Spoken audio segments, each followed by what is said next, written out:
사무엘하 11장. 그 다음에 봄에 왕들이 출전하는 때가 되자 다윗은 요압에게 자기의 부하들과 온 이스라엘의 군인들을 맡겨서 출전시켰다. 그들은 암몬 사람을 무찌르고 라빠를 포위하였다. 그러나 다윗은 예루살렘에 머물러 있었다. 어느 날 저녁에 다윗은 잠깐 눈을 붙였다가 일어나 왕궁의 옥상에 올라가서 거닐었다. 그때 그는 한 여인이 목욕하는 모습을 옥상에서 내려다보았다. 그 여인은 아주 아름다웠다. 다윗은 신하를 보내서 그 여인이 누구인지 알아보게 하였다. 다녀온 신하가 그 여인은 엘리암의 딸로서 햇사람 우리아의 아내 바세바라고 하였다. 그런데도 다윗은 사람을 보내어서 그 여인을 데려왔다. 바세바가 다윗에게로 오니 다윗은 그 여인과 정을 통하였다.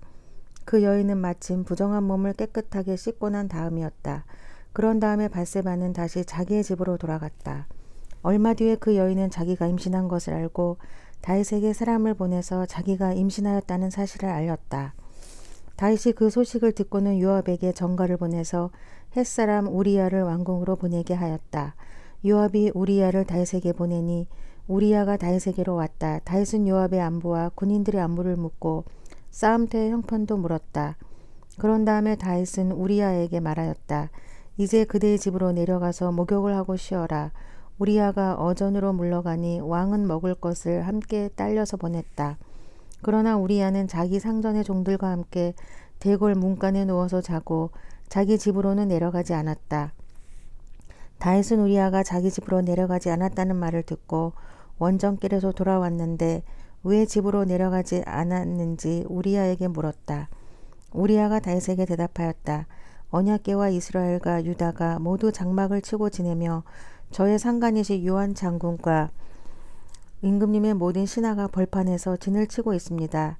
그런데 어찌 저만 홀로 집으로 돌아가서 먹고 마시고 나의 아내와 잠자리를 같이 할 수 있겠습니까?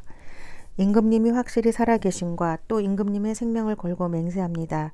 그런 일을 제가 하지 않겠습니다. 다윗이 우리야에게 말하였다. 그렇다면 오늘은 날도 저물었으니 여기에서 지내도록 하여라. 그러나 내일은 내가 너를 보내겠다. 그리하여 우리야는 그날 밤을 예루살렘에서 묵었다. 그 다음날 다윗이 그를 불러다가 자기 앞에서 먹고 마시고 취하게 하였다. 그러나 저녁 때 그는 여전히 왕의 신하들과 함께 잠자리에 들고 자기 집으로는 내려가지 않았다. 다음날 아침에 다윗은 요압에게 편지를 써서 우리야의 편에 보냈다. 다윗은 그 편지에 다음과 같이 썼다. 너희는 우리야를 전투가 가장 치열한 전선으로 앞세우고 나아갔다가 너희만 그의 뒤로 물러나서 그가 맞아서 죽게 하여라. 요압은 적의 성을 포위하고 있다가 자기가 알고 있는 대로 적의 저항 세력이 가장 강한 곳에 우리야를 배치하였다. 그 성의 사람들이 나가서 요압의 군인들과 싸우는 동안에 다윗의 부하들 쪽에서 군인 몇 사람이 쓰러져서 죽었고 그때의 햇사람 우리야도 전사하였다. 요압이 다윗에게 사람을 보내서 전쟁의 상황을 모두 전하였다. 요압은 전령에게 이렇게 지시하였다. 내가 이번 전쟁의 상황을 모두 임금님께 말씀드리고 났을 때에 임금님이 화를 내시며 내게 말씀하시기를 너희가 왜 그토록 성에 가까이 가서 싸웠느냐. 적의 성벽 위에서 적병들이 화를 쏠 줄도 몰랐단 말이냐. 여룻베셋의 아들 아비멜렉을 누가 쳐서 죽였느냐. 어떤 여자가 성벽 위에서 그의 머리 위로 맷돌 윗짝을 던져서 그가 데베스에서 죽지 않았느냐. 그런 것을 알면서 너희가 무엇 때문에 그토록 성벽에 가까이 갔느냐 하시면 너는 임금님의 부하 햇사람 우리야도 죽었습니다 하고 대답하여라. 전령이 떠나 다윗에게 이르러서 요압이 심부름을 보내면서 일러준 말을 모두 전하였다. 전령은 다윗에게 이렇게 말하였다. 우리의 적은 우리보다 강하였습니다. 적이 우리와 싸우려고 평지로 나왔으므로 우리는 적들을 성 안으로 밀어넣으려고 성문 가까이까지 적들을 밀어붙였습니다. 그때 성벽 위에 있는 적들이 임금님의 부하들에게 활을 쏘았습니다. 그래서 임금님의 부하들 가운데서 몇 사람이 죽었고 임금님의 부하인 햇사람 우리야도 죽었습니다. 그러자 다윗이 전령에게 말하였다. 너는 요압에게 칼은 이 편도 죽이고 저 편도 죽이기 마련이니 이번 일로 조금도 걱정하지 말라고 전하여라. 오히려 그 성을 계속 맹렬히 공격하여서 무너뜨리라고 전하여 요압이 용기를 잃지 않도록 하여라. 우리아의 아내는 우리아가 죽었다는 소식을 듣자 자기 남편을 생각하여 슬피 울었다. 애도하는 시간이 지나니 다윗이 사람을 보내어서 그 여인을 왕국으로 데려왔다. 그 여인은 이렇게 하여서 다윗의 아내가 되었고 그들 사이에서 아들이 태어났다. 그러나 주님께서 보시기에 다윗이 한 이번 일은 아주 악하였다. 사무엘하 12장. 주님께서 예언자 나단을 다윗에게 보내주셨다. 나단은 다윗을 찾아와서 이런 이야기를 하였다. 어떤 성읍에 두 사람이 살았습니다. 한 사람은 부유하였고 한 사람은 가난하였습니다. 그 부자에게는 양과 소가 아주 많았습니다. 그러나 그 가난한 사람에게는 사다가 키우는 어린 암양 한 마리밖에는 아무것도 없었습니다. 그는 이 어린 양을 자기 집에서 길렀습니다. 그래서 그 어린 양은 그의 아이들과 함께 자랐습니다. 어린 양은 주인이 먹는 음식을 함께 먹고 주인의 잔에 있는 것을 함께 마시고 주인의 품에 안겨서 함께 잤습니다. 이렇게 그 양은 주인의 딸과 같았습니다. 그런데 그 부자에게 나그네 한 사람이 찾아왔습니다. 그 부자는 자기를 찾아온 손님을 대접하는데 자기의 양떼나 소떼에서는 한 마리도 잡기가 아까웠습니다.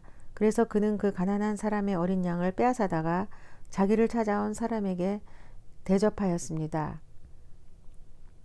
다윗은 그 부자가 못마땅하여 몹시 분개하면서 나단에게 말하였다. 주님께서 확실히 살아계심을 두고서 맹세하지만 그런 일을 한 사람은 죽어야 마땅합니다. 또 그가 그런 일을 하면서도 불쌍히 여기는 마음이 전혀 없었으니 그는 마땅히 그 어린 양을 4배로 갚아 주어야 합니다. 나단이 다윗에게 말하였다. 임금님이 바로 그 사람입니다. 주 이스라엘의 하나님이 이렇게 말씀하십니다. 내가 너에게 기름을 부어서 이스라엘의 왕으로 삼았고 또 내가 사울의 손에서 너를 구하여 주었다. 나는 내 상전의 왕궁을 너에게 넘겨주고 내 상전의 아내들도 내 품에 안겨주었고 이스라엘 사람들과 유다 나라도 너에게 맡겼다. 그것으로도 부족하다면 내가 내게 무엇이든지 더 주었을 것이다. 그런데도 어찌하여 나 주의 말을 가볍게 여기고 내가 악하게 여기는 일을 하였느냐. 너는 햇사람 우리아를 전쟁터에서 죽이고 그의 아내를 빼앗아 내 아내로 삼았다. 너는 그를 암몬 사람의 칼에 맞아서 죽게 하였다. 너는 이렇게 나를 무시하여 햇사람 우리아의 아내를 빼앗아다가 내 아내로 삼았으므로 이제부터는 영영 내 집안에서 칼부림이 떠나지 않을 것이다. 주님께서 또 이렇게 말씀하십니다. 내가 너의 집안에 재앙을 일으키고 내가 보는 앞에서 내가 너의 아내들도 빼앗아 너와 가까운 사람에게 주어서 그가 대낮에 너의 아내들을 욕보이게 하겠다. 너는 비록 몰래 그러한 일을 하였지만 나는 대낮에 온 이스라엘이 바라보는 앞에서 이 일을 하겠다. 그때 다윗이 나단에게 자백하였다. 내가 주님께 죄를 지었습니다. 나단이 다윗에게 말하였다. 주님께서 임금님의 죄를 용서해 주실 것입니다. 그러므로 임금님은 죽지는 않으실 것입니다. 그러나 임금님은 이번 일로 주님의 원수들에게 우리를 비방할 비밀을 주셨으므로 밧세바와 임금님 사이에서 태어난 아들은 죽을 것입니다.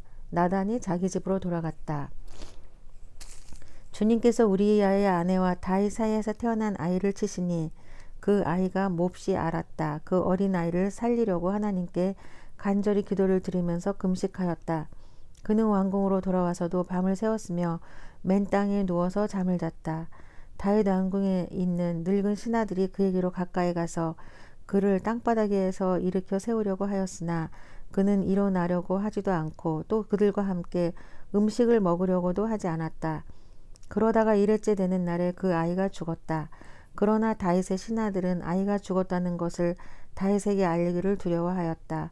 어린 왕자가 살아계실 때에도 우리가 드리는 말씀을 듣지 않으셨는데 왕자께서 돌아가셨다는 소식을 우리가 어떻게 전하여 드릴 수 있겠소.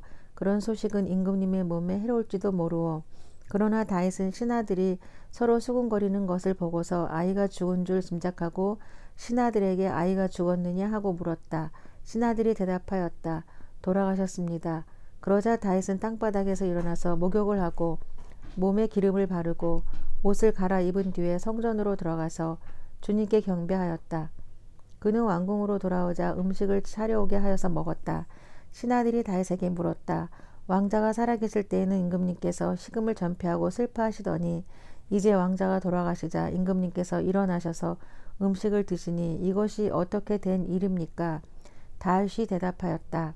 아이가 살아있을 때에 내가 금식하면서 온 것은 혹시 주님께서 나를 불쌍히 여겨주셔서 그 아이를 살려주실지도 모른다고 생각하였기 때문이요.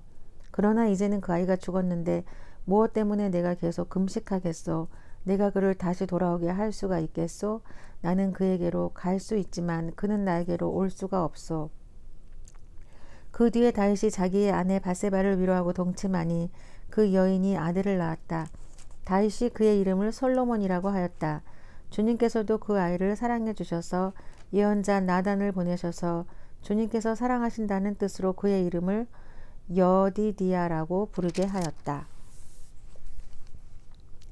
요압이 암몬의 사람의 도성 라빠를 쳐서 그 왕의 도성을 점령하고서 다윗에게 전령들을 보내어서 이렇게 말하였다.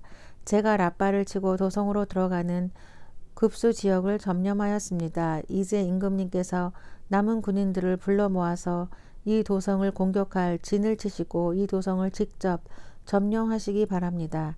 제가 이 도성을 점령하기보다는 임금님께서 이 도성을 점령하셔서 임금님의 이름이 승리자의 이름으로 기록되게 해 주시기 바랍니다.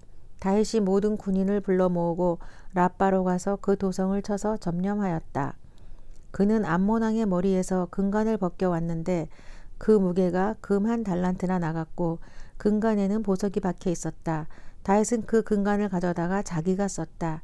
다윗은 그 도성에서 아주 많은 전리품을 약탈하였으며 그 도성에 사는 백성도 끌어다가 톱질과 곡괭이질과 도끼질과 벽돌 굽는 일을 시켰다. 그는 암몬 사람의 모든 성읍에 이와 똑같이 한 뒤에 모든 군인을 거느리고 예루살렘으로 돌아왔다.